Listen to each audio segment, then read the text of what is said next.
Hi, my name is Subel. Today I'm going to be presenting on work I did at Rice University on closing the generalization gap, a framework to understand and effectively implement transfer learning and subgrid parametrizations. First, I think it's important to talk about what is generalization. It can have a few different meanings in different contexts, but for the sake of this work, generalization will refer to the robustness of a model to these three broad classes of changes to the system.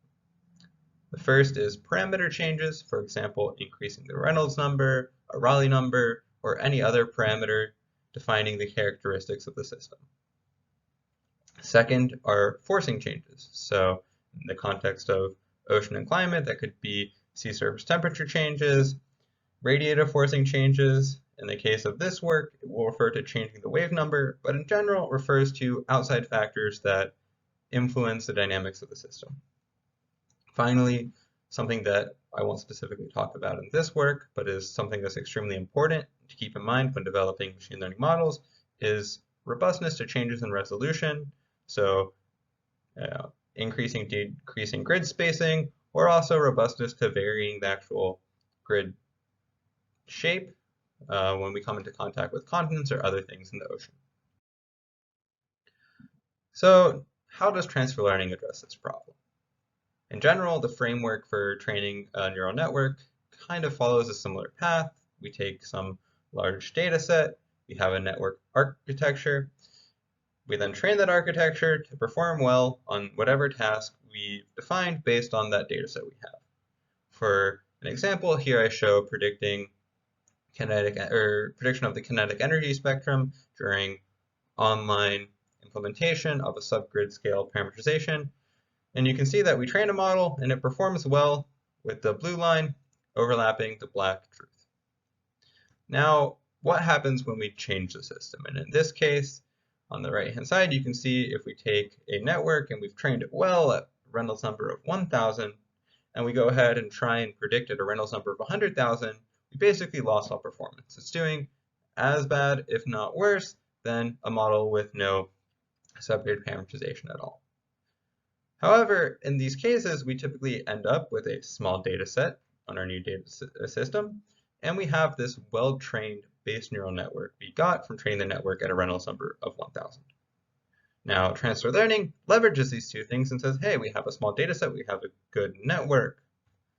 Let's put these two things together. We retrain some subset of the parameters of the system, so it's much cheaper, and we get what is called a transfer learned neural network. So we have this network started from this base neural network on large data set. We augment it with a small data set, and we get this network, which you can see performs just as well as the fully trained base neural network. So that's the red dashed line overlapping the performance of the base neural network. Before moving further into the talk, just making sure that everyone is on the same page as to what actually data-driven parameterization looks like for large eddy simulation. We have an example of 2D turbulence equations in the stream function vorticity formulation. Here we're applying a constant forcing, which you can see in red, and we have our subgrid closure term defined as is typical for large eddy simulation, with an example shown below the defined pi term.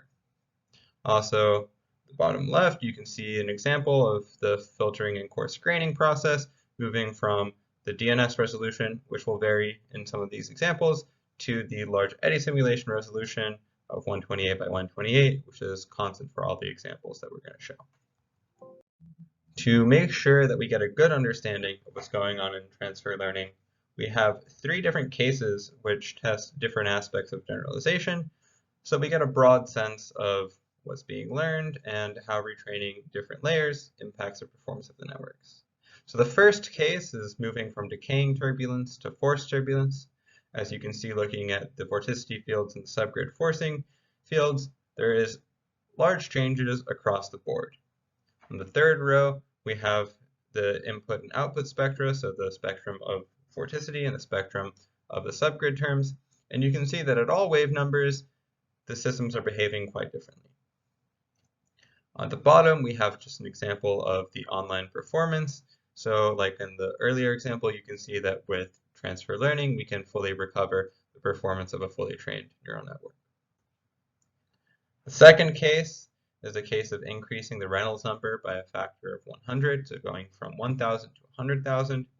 Here, notably, when we make these changes, it predominantly impacts the higher wave numbers of the system. So we're introducing additional small-scale dynamics by increasing the Reynolds number.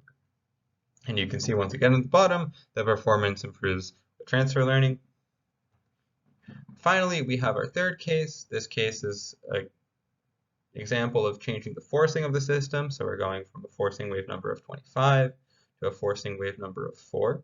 And you can see that here we're introducing lots of changes at the larger scales of the system. So if you look at the spectrum of the subgrid forcing term, we have a lot of overlap at the higher wave numbers, but at the lower wave numbers, we have significant changes.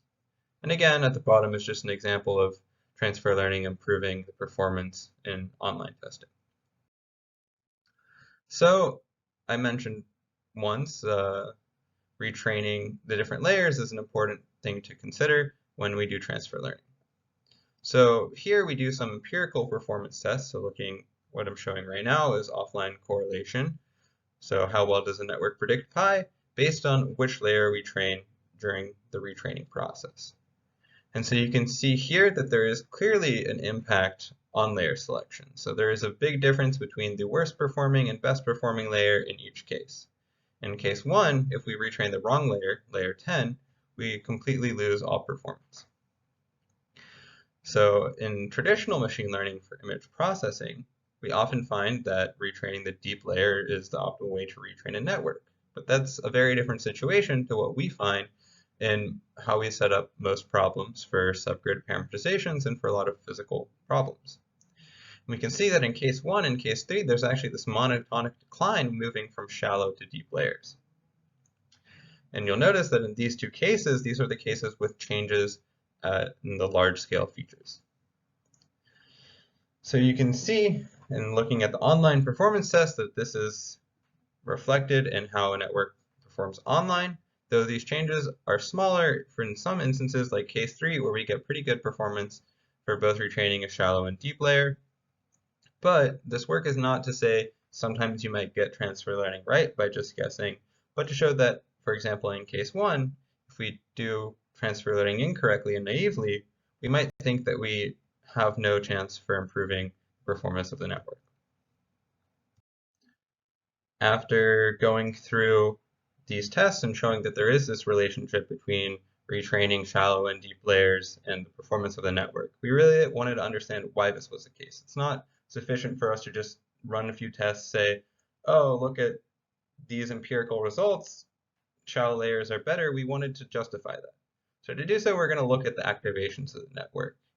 To give you a sense of what those are, I have an example of the architecture layout and how we pass information through the network. So in our example, we use a fully convolutional neural network, which means we start with these two input channels. We apply convolutions defined by the function on the left-hand side, where we convolve these 5x5 filter kernels. We generate a large number of output channels, and we repeat this process throughout the network. Specifically, on that final right-hand side row, before we get to the output, we've gone through our last nonlinear activation. So at that point, all we're doing is applying some convolutions at the final layer, linearly adding them, and applying a bias. So at that point, we've effectively gone through all of the nonlinearity. And so we expect that the scales at that point in the system will be reflective of changes in the scales that we get at the end, since everything else is a linear operation in spectral space.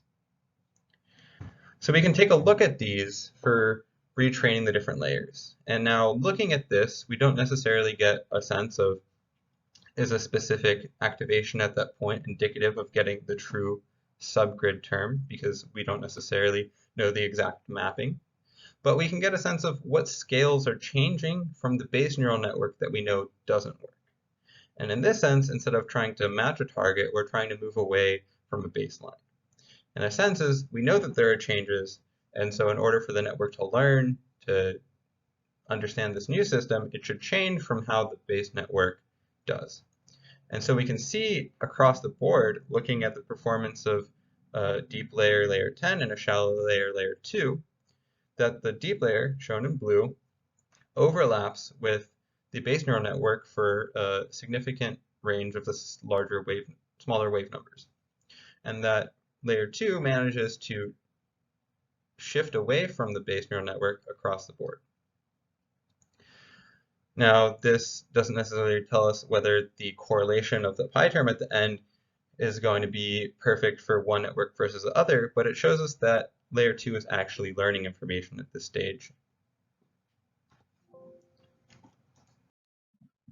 So now that we have evidence that layer 2 is learning these small scales, we wanted to go even deeper and take a look at actually the kernels themselves to see if they support this evidence that they're learning things focused on the small scales that the deeper layers are failing to do.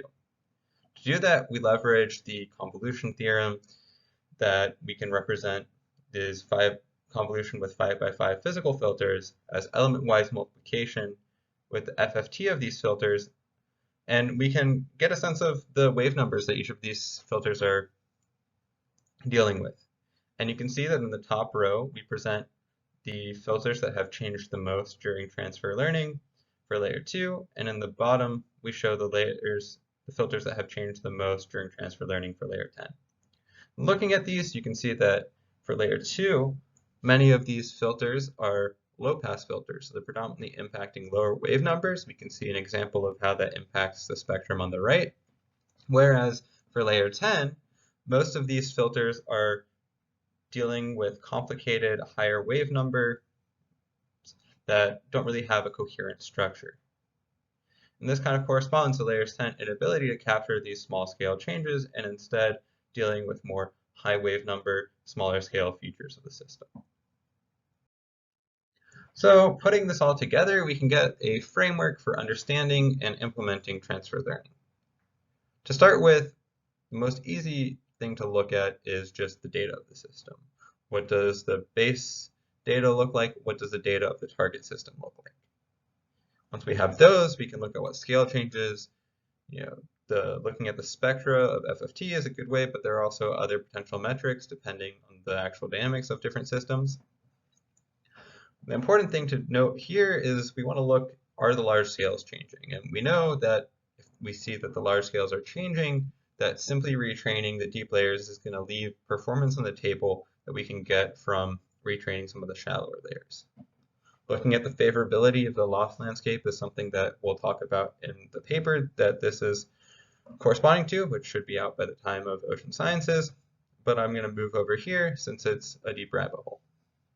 Next is looking at the activation. So after the point of retraining both the base neural network and potentially a few ideas of what you expect to be optimal retrainings of the transfer learned neural network, we can go ahead and look and see, are these different examples corresponding to actually learning things? So if we expect to see change at the low wave numbers, do we actually see those changes there? And in some cases, we might see changes, but we don't get optimal performance, but we can say, okay, if retraining this layer is showing learning, then maybe pairing it with another layer that also shows good performance at those wave numbers can build us the best possible network. Finally, as a post hoc analysis to kind of see if the layers are learning what we expect them to, we have this examination of the weights of the spectra of the weights to see, are we getting these low pass filters, high pass filters, or complicated filters that we don't really understand. Putting this all together gives a good step-by-step framework to hopefully implement this in unique and different systems. So what are the takeaways? Firstly, transfer learning is an effective tool for improving the performance in data sparse regimes. Second, layer selection is an important step in the transfer learning process and can be crucial for getting the actual performance out of transfer learning. Finally, leveraging the spectral properties of a CNN allows for insight on the retraining process. So when do we use transfer learning? Transfer learning is great when you have an analog of the system that's data rich, so a simple model that we can train on and train on well. And additionally, there's a small amount of data from the target system. So this is a way to improve generalization, but not in the absence of data. You need both a base model and a target system. And so finally, thank you for listening. And there's a list of papers if anyone's interested in reading further.